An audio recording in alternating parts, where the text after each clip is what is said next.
عليه وسلم وآله الكرام وأصحابه العظام إلى مشايخنا والمسلمين أجمعين، خصوصا إلى والدينا وأولادنا وأسرتنا وقراباتنا أجمعين،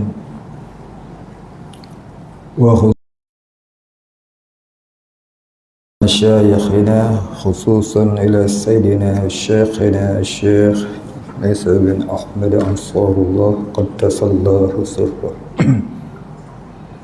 ومن ينتسب إليهم أجمعين.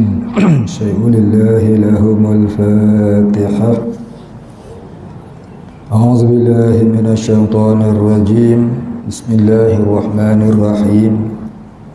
الحمد لله رب العالمين الرحمن الرحيم مالك يوم الدين. إياك نعبد وإياك نستعين. اهدنا الصراط المستقيم صراط الذين أنعمت عليهم غير المغضوب عليهم ولا الضالين. الحمد لله رب العالمين، والصلاة والسلام على أشرف الأنبياء والمرسلين وعلى آله وصحبه أجمعين. رب اشرح لي صدري ويسر لي أمري واحلل عقدة من لساني يفقه قولي، ولا علم لنا إلا ما علمتنا إنك أنت العليم الحكيم. رضينا بالله ربا وبالإسلام دينا وبمحمد نبيا ورسولا. اللهم اجعلنا من التوابين واجعلنا من المستغفرين واجعلنا من المتطهرين واجعلنا من الموحدين واجعلنا من المخلصين له الدين واجعلنا من العارفين واجعلنا من عبادك الصالحين واجعلنا من المتقين. اللهم أحينا بحياة العلماء وأمتنا بموت الشهداء. آمين يا رب العالمين. الحمد لله رب العالمين.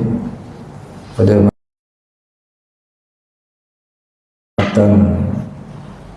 Ummul Barahin muka surat 19, perenggan yang kedua, wayastahilu fi haqqihim alaihimus salatu wassalam. Bismillahirrahmanirrahim. Qala musannif wal muallif rahimahullah ta'ala wa nafa'ana bihi wa bi'ulumihi wa barakatihi. Amin ya rabbal alamin. Qala musannif wa yastahilu fi haqqi salatu wassalam abdadu hadhihi sifati wa hiya al-kadhibu wal khiyanatu bi fa'li syai'in mimma nuhu nahya tahrimin aw karahatin aw kitmanu syai'in mimma umiru bi tablighihi lil khalqi. Artinya, dan mustahil pada hak mereka itu, yakni pada hak Rasul alaihi wassalatu wassalam. Makna kata mustahil ini perkara yang mesti tak ada pada diri mereka. Mustahil, makna kata mustahil perkara yang mesti tak ada pada diri mereka itu Rasul alaihi wassalatu wassalam.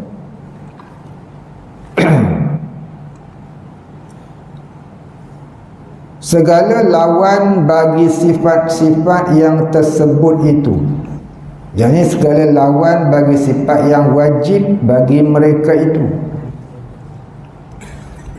Yang pertama, dusta, yakni lawan bagi sifat benar.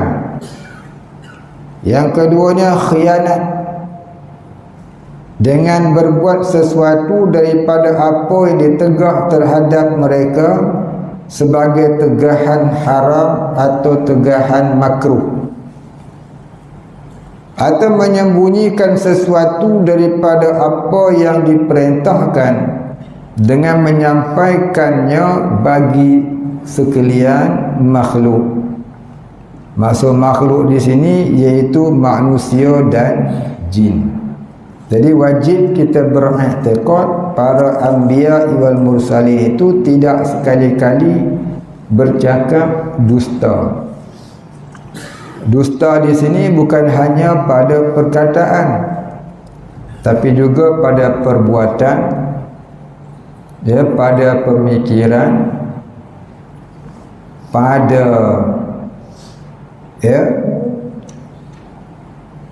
pembicaraan mereka itu. 3 perkara. Tidak dusta pada hati, tidak dusta pada lidah, tidak dusta pada perbuatan. Jadi semua perkara yang ada pada Nabi itu, sama ada gerak diamnya, hatinya, lidahnya, perbuatannya, semuanya adalah dinamakan hadis. Hadis ni bukan kata bicara Nabi saja. Gerak diam Nabi, tidur Nabi, gerak Nabi, duduk Nabi, berdiri Nabi. Apa juga gerakan Nabi itu semuanya hadis belaka. Wajib kita mengakui segala perkara yang Nabi buat adalah di dalam redha Allah. Tak ada yang haram, tak ada yang makruh, yang harus pun tak ada.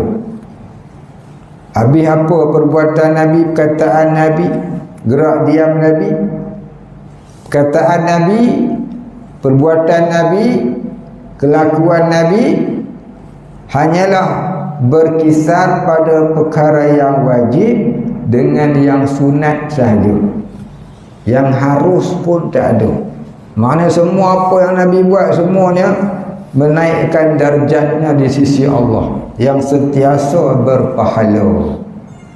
Nabi itu sentiasa berpahala. Rasul itu sentiasa naik darjahnya di sisi Allah. Ada 3 jenis manusia yang makam mereka itu sentiasa naik, tak pernah turun-turun.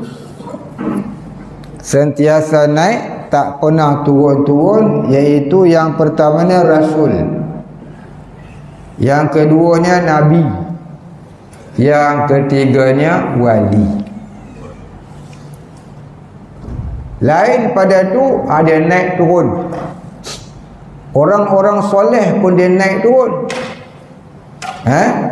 Orang-orang soleh pun dia naik, dia ada turun. Kadang-kadang orang soleh boleh jadi kufur pun ada. Contohnya macam kisah Bal'am bin Ba'urah. Bal'am bin Ba'urah ni dia bukan wali, dia cuma darjah orang soleh. Darjah orang soleh. Bal'am bin Ba'urah ni dia asalnya doa dia pun tak ada hijab. Sebab tersangat solehnya dia. Soleh dengan makna dia tak buat dosa besar, tapi hatinya masih ada kelalaian daripada mengingati Allah. Dia tak boleh ingat Allah 100% dalam kehidupannya. Ada terkadang dia terlalai juga. Itu namanya orang soleh. Orang soleh ni dia tak buat dosa besar. Terkadang dia jatuh ke lembah dosa kecil, dan terkadang jatuh ke lembah kelalaian, dan boleh jatuh ke lembah kesyirikan. Langsung jadi musyrik, jadi kafir pun boleh. Ni kata orang soleh. Pasal orang soleh ni dia tak terpelihara daripada dosa dan kufur.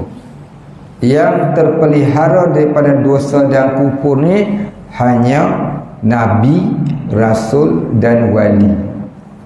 Nabi dan Rasul dia terpelihara daripada dosa dan kufur dengan satu pingat Allah beri dekat mereka namanya pingat maksum.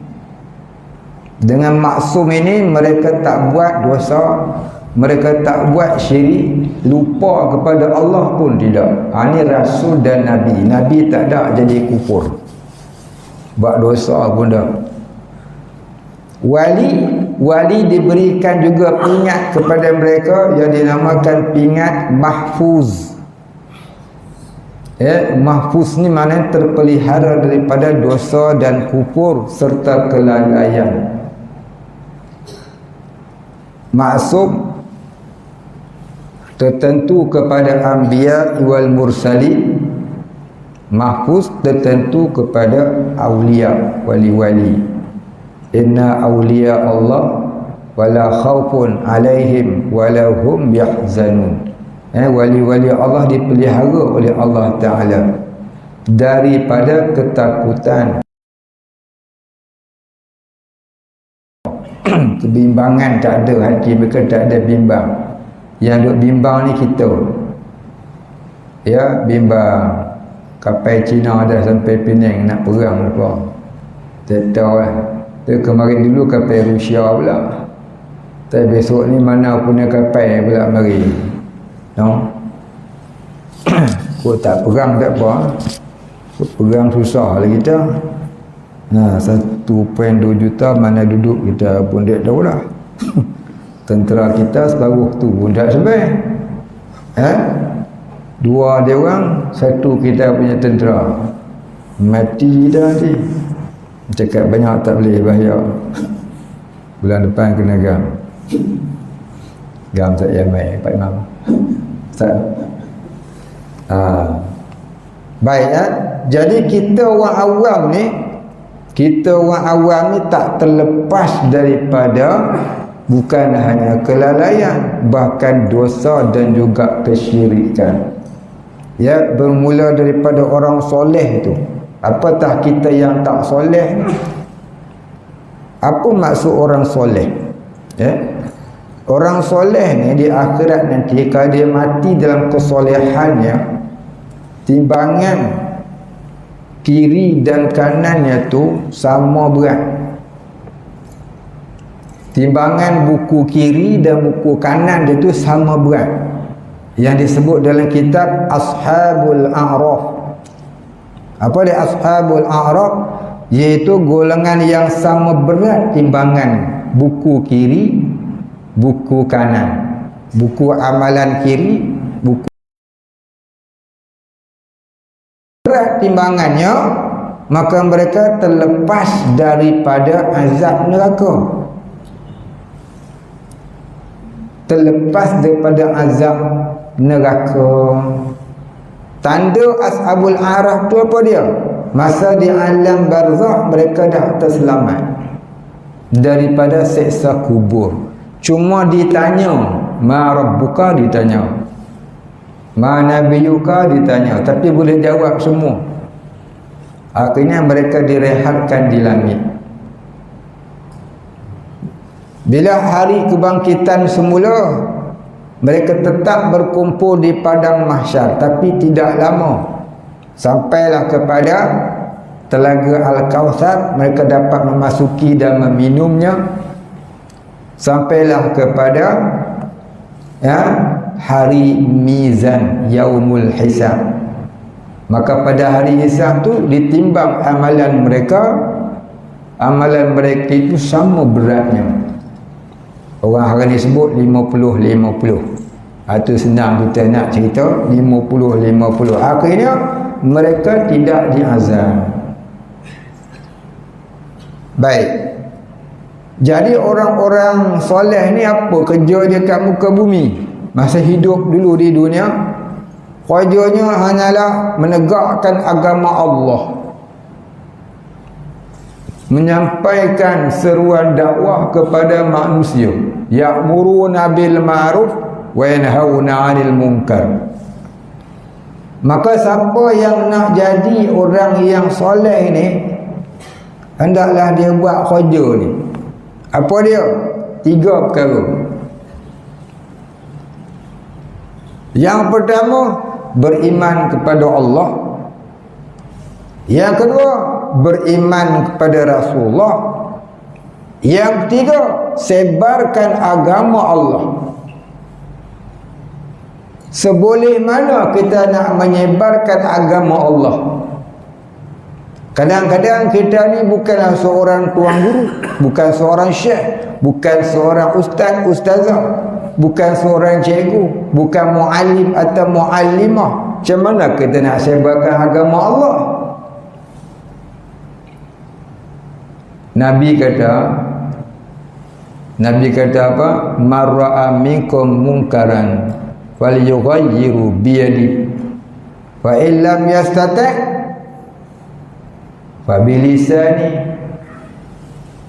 fa illam yastati' fa biqalbi ala wa huwa ad'aful iman.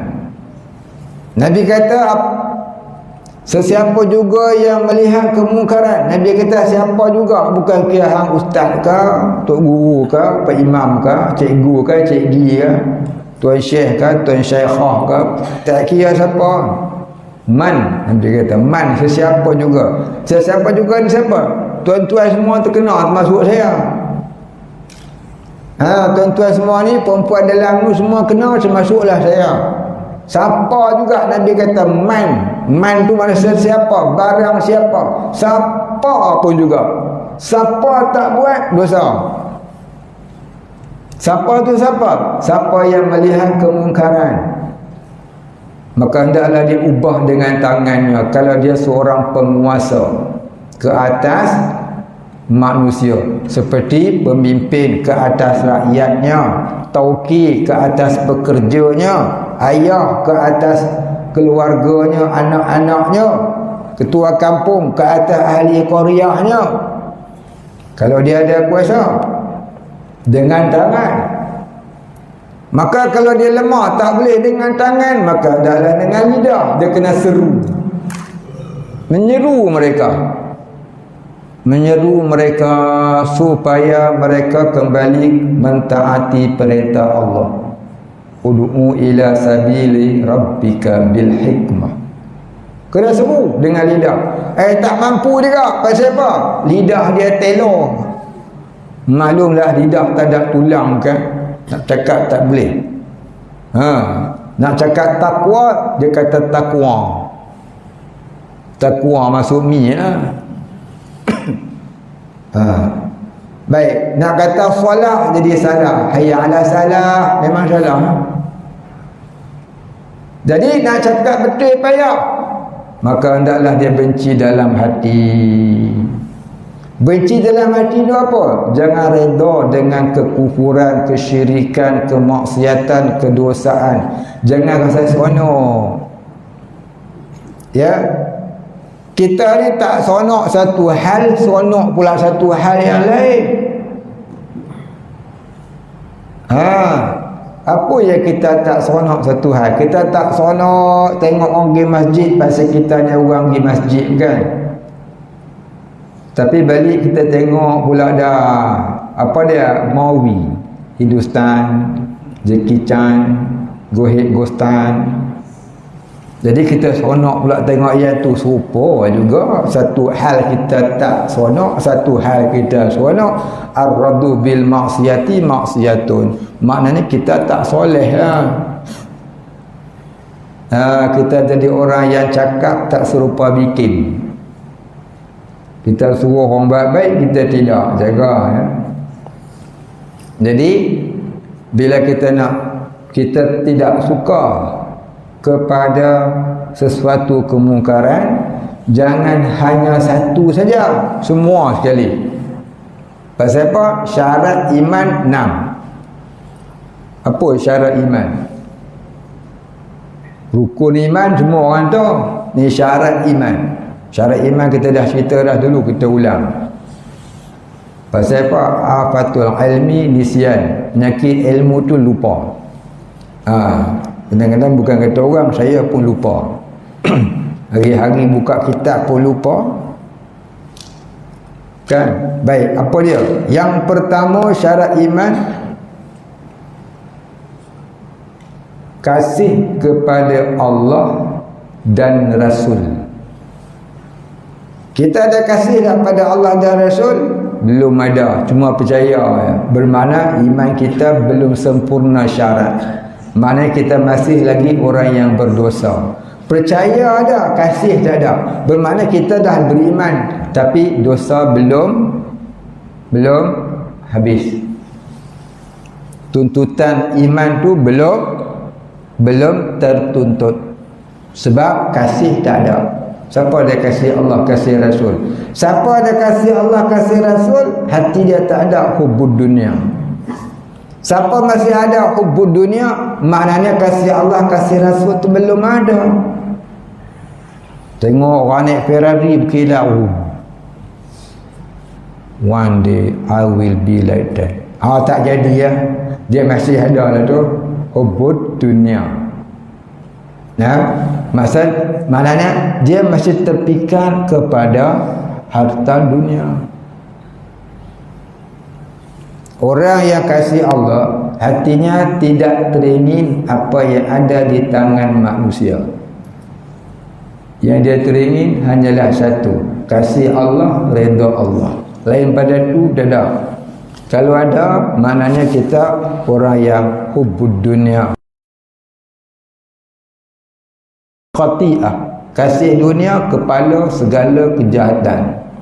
Punca kita riak, takabur, ujub, sum'ah, dendam kesumat, hasad, dengki, khianat, sakit hati, malas ibadah, tak boleh istiqamah alal ubudiyah. Sebab apa?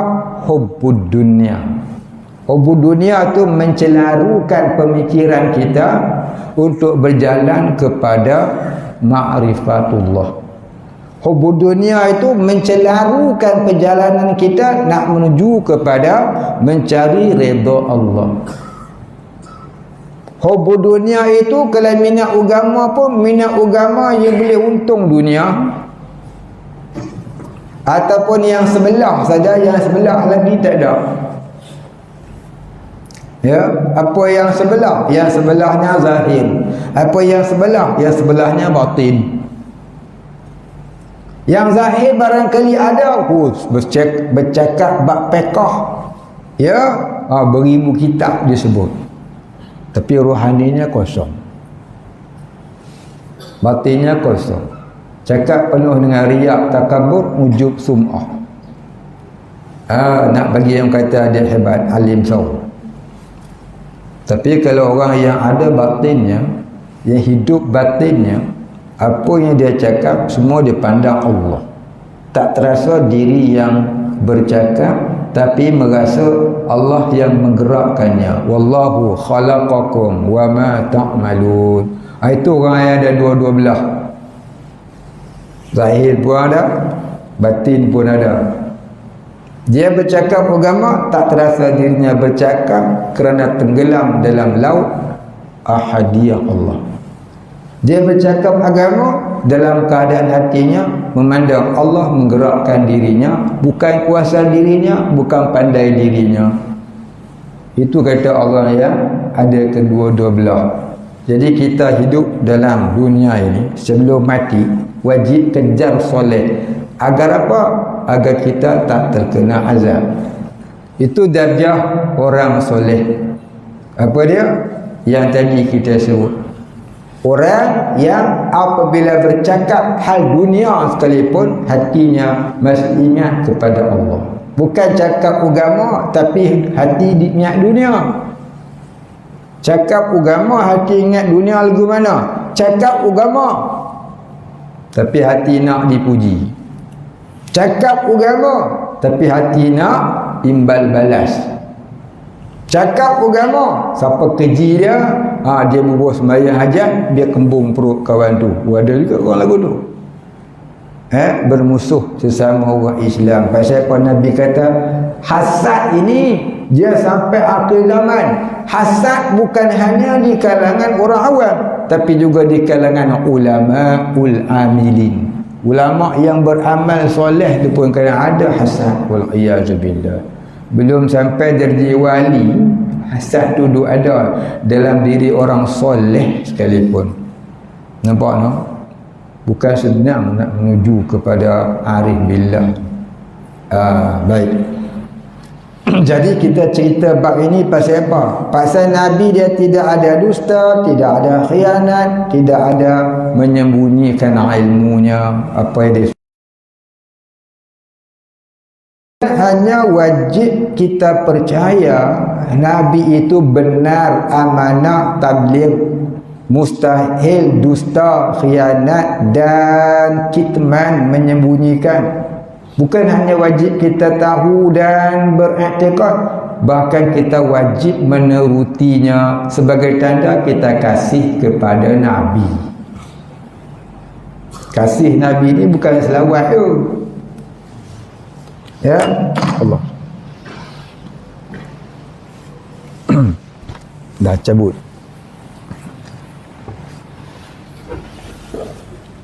Allah. Boleh. Jadi kasih Nabi ni bukan selawat ya, bukan sambut maulid setahun sekali ya. Kasih Nabi ni kena sentiasa. Dia sambut maulid Nabi itu untuk memperingati saja, supaya kamu sentiasa kasih Nabi. Ya. Ya. Kita sambut maulid setahun sekali tu sebagai untuk peringatan bagi orang yang lupa. Yang lupa nak kasih Nabi begitu kan. Maka dibuatlah ya Syekh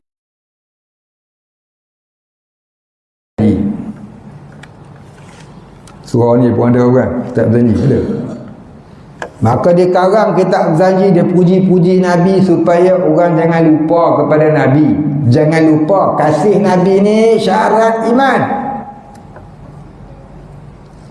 Jadi bukan dia suruh setahun sekali ya. Kena, ya itu hanyalah peringatan.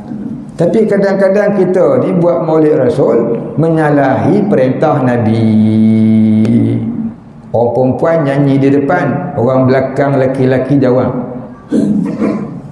Ini bukan kasih Nabi. Itu tak jadi maulid Rasul, jadi maulid syaitan.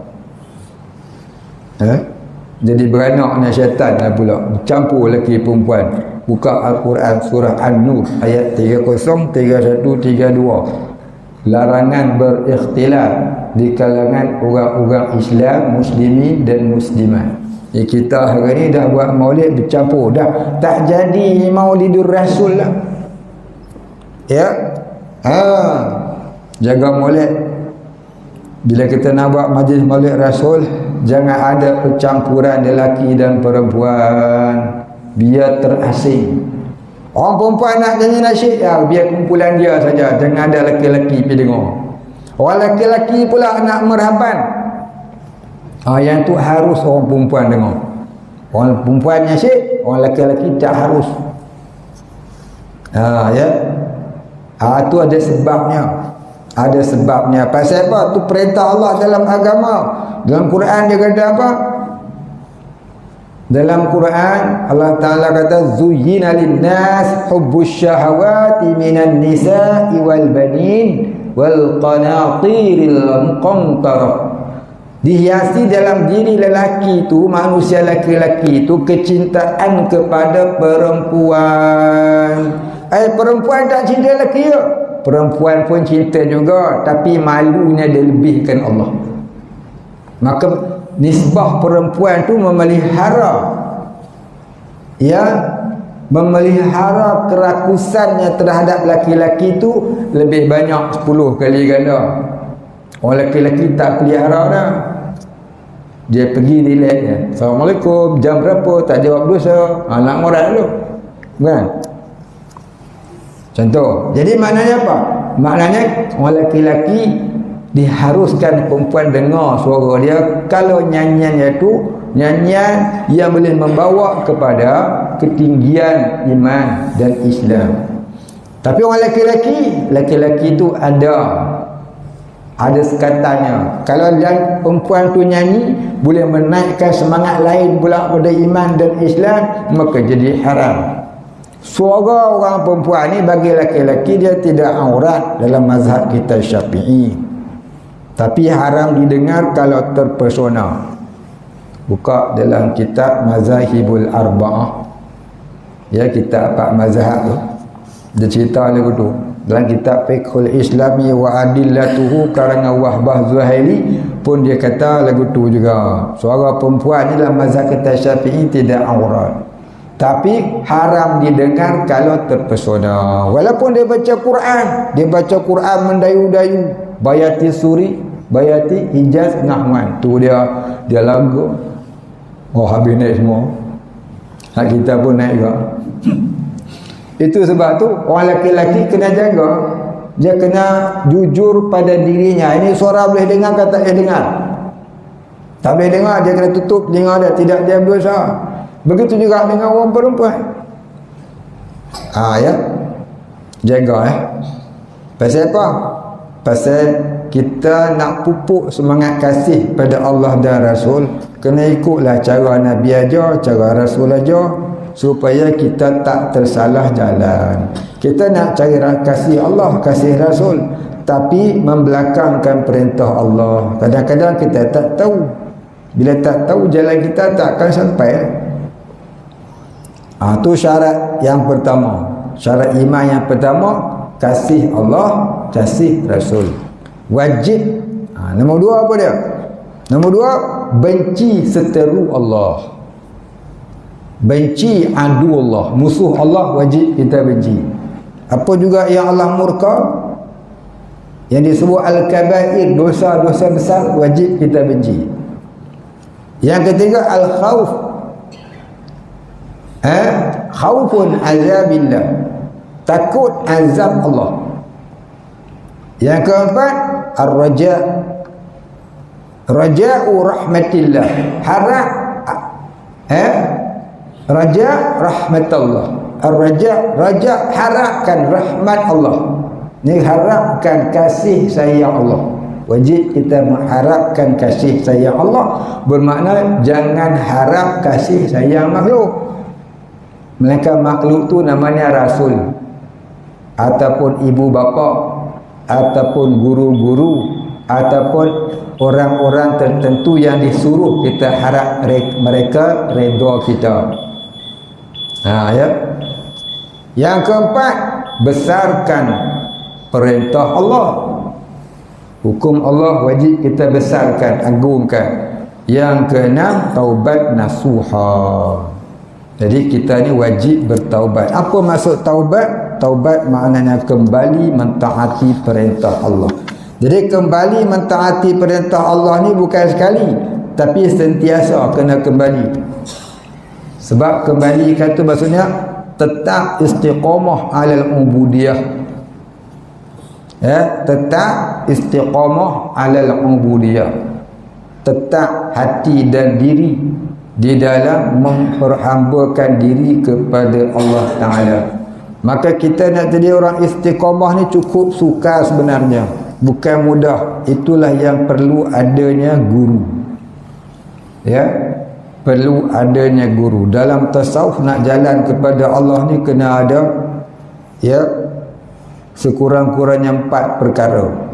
Yang ilmu yang benar, amal yang benar, guru yang membimbing, istiqamah beramal, kekal dalam taubat.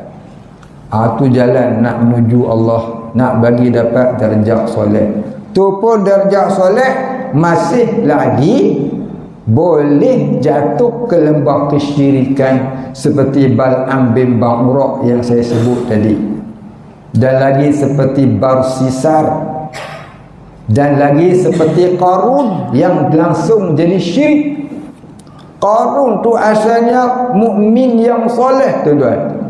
Dia baca Taurat, air sungai boleh berhenti. Kita baca Quran, turun hujan. Dia baca Taurat, air sungai boleh berhenti. Siapa tadi? Qarun. Qarun ni siapa?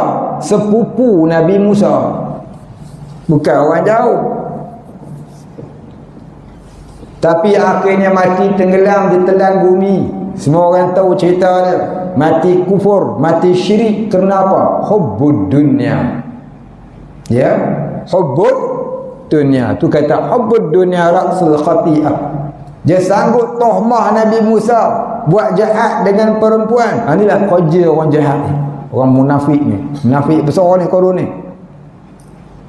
Dia upah satu orang perempuan supaya viralkan, zaman ni viral lah semua, bahawasanya dia telah berzina dengan Nabi Musa dan dapat anak. Dengan tujuan apa? Memalukan Nabi Musa. Siapa upah dia? Nabi Musa hantar diplomatiknya untuk mengutip zakat daripada sepupunya yang bernama Qarun tu. Dia kata, pasal apa pula aku nak bagi zakat harta aku? Sendiri mau, sendiri carilah. Ni gua punya. Lu mau lu carilah. Lama dia hantar lagi. Dia geram sangat, dia upah satu betina ni. Ya, satu perempuan ni. Ya, pergi berzina dengan orang, pun dia bagi duit juga kat jantan tu. Dapat anak, dia suruh mengaku ni anak Nabi Musa dengan dia yang telah berzina. Oh, cerita skandal ni rupanya zaman Nabi Musa dah tu. Nak bagi drop water face orang ni, bukan? Dia drop langsung lah karya dia. Apa cerita hak macam tu? Habis lah. Habis lah dia, out lah. Oh, cerita ni lama dah rupanya, taktik ni, taktik setan ni lama dah. Qarun dah praktik lama lah. Ya. Sampailah ke zaman Nabi Muhammad, kisah yang berlaku pada Syekh Jurayj. Syekh Jurayj ditohmah satu orang penjudi. Dia upah satu perempuan berzina dengan gembala kambing, dapat anak. Dia kata ni anak dia dengan Jurayj. Tokek judi diupah dia. Tuan-tuan tahu kisah tu kan? Kisah yang cukup terkenal. Ni zaman salafus soleh dulu. Jadi skandal, reka-reka skandal untuk tomah orang alim ulama ni sejak zaman dulu lagi. Kita jangan heran lah. Ya. Walaupun dia yang sungguh, bukanlah mesti tomah ya. Ada yang sungguh luar macam mana lah, tak payuh lah kan. Ni lah cerita tohmah ni, cerita tohmah ni. Dulu ada satu orang ulama dah meninggal dah, dia tohmah orang sugar daddy. Masya Allah, orang tak suka dia, dan meninggal dah ulama tu. Macam mana itulah dia. Jadi tuan-tuan yang dah rahmati Allah, kita lihat kalau setinggi iman Bal'am bin Ba'urah, setinggi iman Qarun pun boleh jatuh jadi kufur, apatah lagi kita. Ya, iman Qarun, dia baca Taurat, air sungai boleh berhenti dengar, burung yang terbang boleh hinggap pokok dengar lu. Ya, kita ada yang dengar kita baca Quran, orang kali cicak jawab.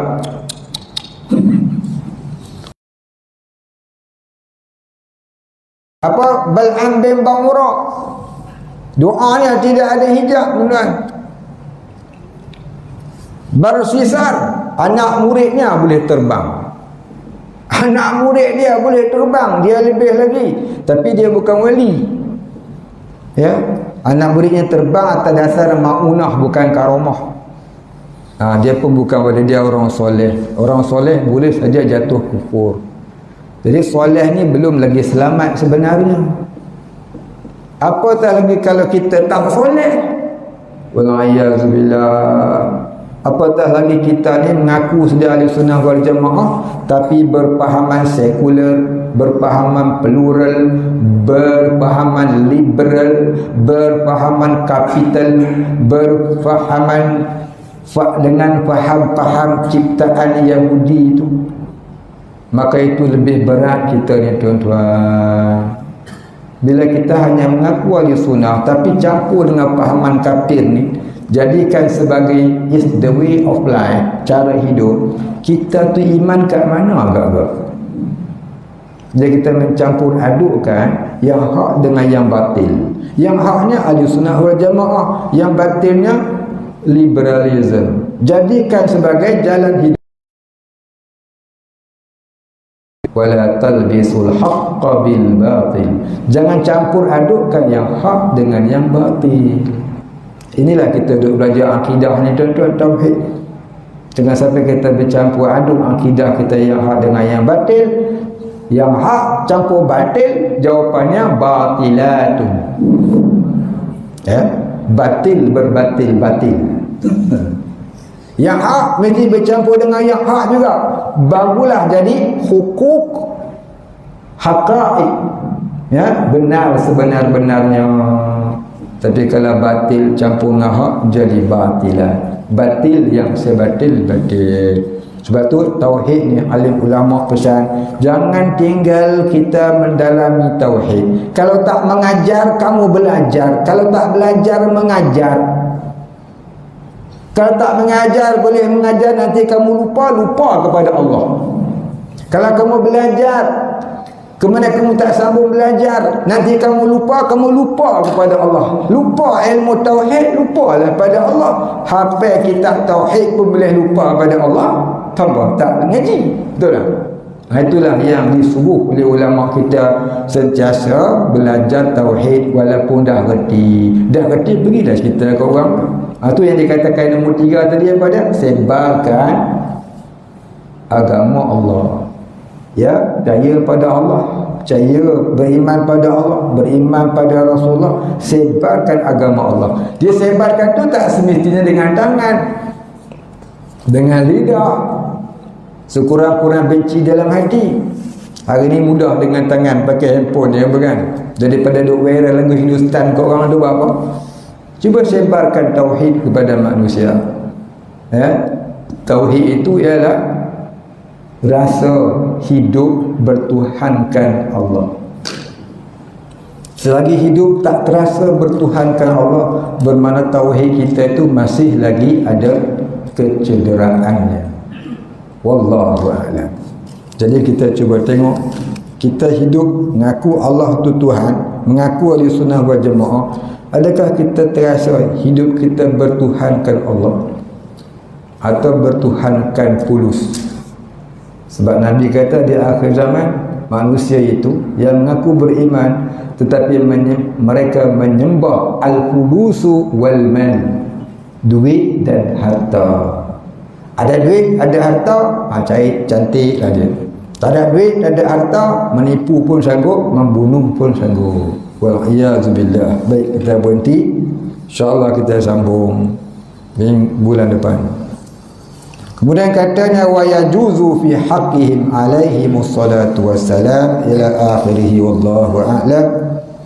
ولا علم لنا إلا ما علمتنا إنك أنت العليم الحكيم والله أعلم. الفاتحة.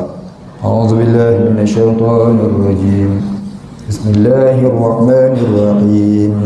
الحمد لله رب العالمين الرحمن الرحيم مالك يوم الدين إياك نعبد وإياك نستعين اهدنا الصراط المستقيم صراط الذين أنعمت عليهم غير المغضوب عليهم ولا الضالين.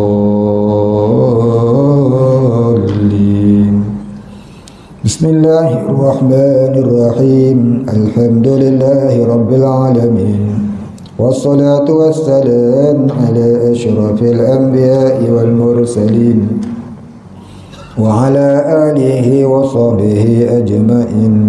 اللهم اغفر لنا ذنوبنا وارحمنا وأنت الغفور الرحيم. اللهم اغفر لنا ذنوبنا ولوالدينا وارحمهم كما ربيانا صغارا ولمشايخنا وللمسلمين أجمعين برحمتك يا أرحم الراحمين. اللهم نور قلوبنا بنور معرفتك يا فتاح يا رزاق افتح لنا فتحا قريبا كما فتحته على أنبيائك وأوليائك وعبادك الصالحين. وصلى الله على سيدنا محمد وعلى آله وصحبه أجمعين. سبحان ربك رب العزة عما يصفون وسلام على المرسلين والحمد لله رب العالمين. قبل الله منا ومنكم.